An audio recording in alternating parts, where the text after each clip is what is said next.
A difficult ending. Caitríona Balfe faces the biggest loss of her life. The lights went out. The stage lights sparkled as applause thundered like waves. Caitríona Balfe stood on stage, a gentle smile on her beautiful face, her hands clutching the prestigious golden statuette. It was the moment everyone dreamed of. Victory. Recognition. Glory. Yet, deep in her eyes, something was wrong. A vague, cold unease seeped through every cell. As she stepped backstage, her phone vibrated continuously. She scrolled through a series of unread messages, all from the same number, her mother. Caitríona, your father is not doing well. Call me as soon as you get this. Son, come back as soon as possible. Her heart pounded. Her fingers froze as she dialed back. On the other end of the line, her mother, the woman who had always been as strong as a wall, broke down, her sobs drowning out the phone signal. Your father is gone, my daughter. The world spun. The applause from earlier now seemed to pierce her ears. All the noise faded away, replaced by an empty, invisible sound, the sound of an immeasurable loss. The past returns. The plane landed at Dublin International Airport in the middle of a gloomy morning. The grey clouds that covered the sky seemed to sympathize with Caitríona's mood. She wore an ash-colored woolen cap and pulled the collar of her coat high to avoid the gazes.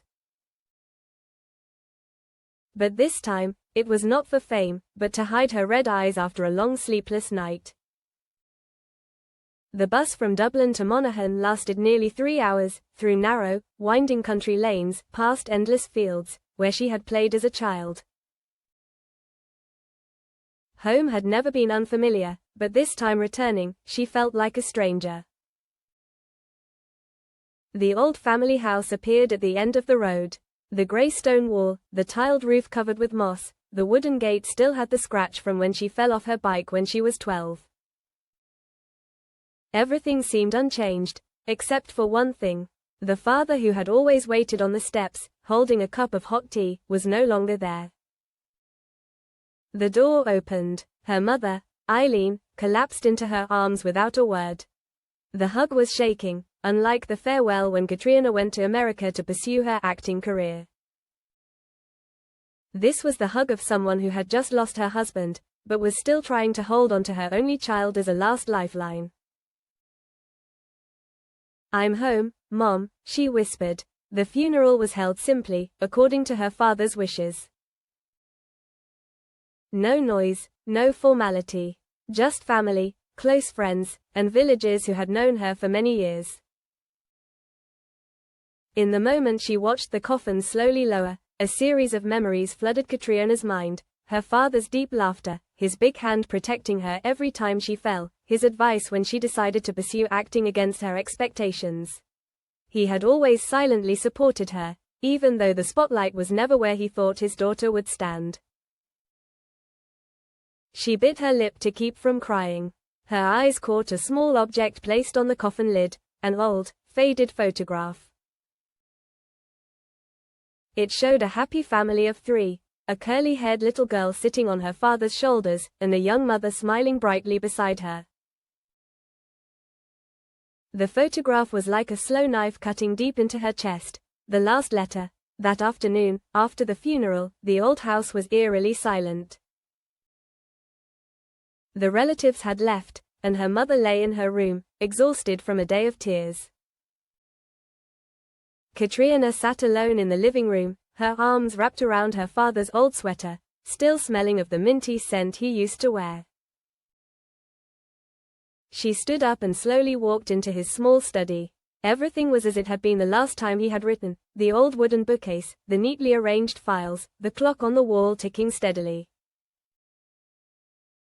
On the table, among a pile of old books, she found a small envelope, neatly placed on top of James Joyce's Ulysses, a novel her father had read over and over again throughout his life.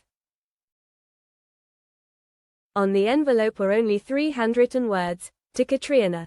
Her hands trembled as she opened the letter. The scribbled lines appeared, filled with the emotions of a father nearing the end of his life. My dear daughter, if you are reading this letter, it means that I am no longer here. And the first thing I want to say is, I am sorry.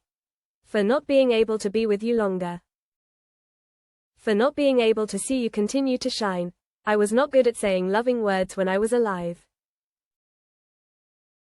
Maybe I was too quiet, too rigid.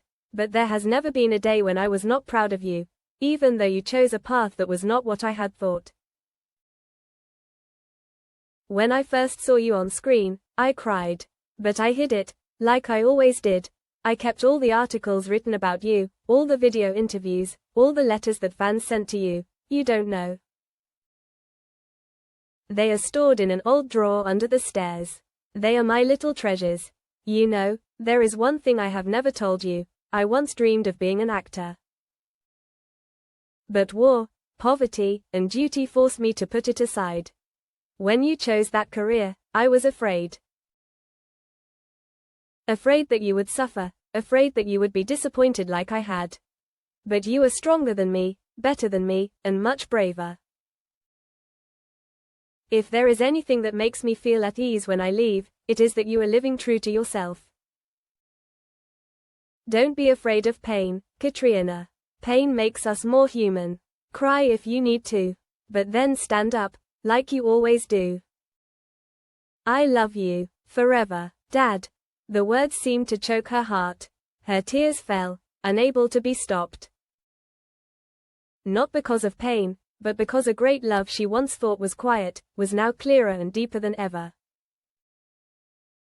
She walked down the stairs and opened the old drawer her father had mentioned. Inside were dozens of envelopes, clippings, and prints of articles from newspapers all over the world. There was even a letter from a 12-year-old girl from Brazil. Caitríona, you made me believe that girls can do anything. She laughed through her tears. The father she had thought was reserved had turned out to be her most loyal, silent fan.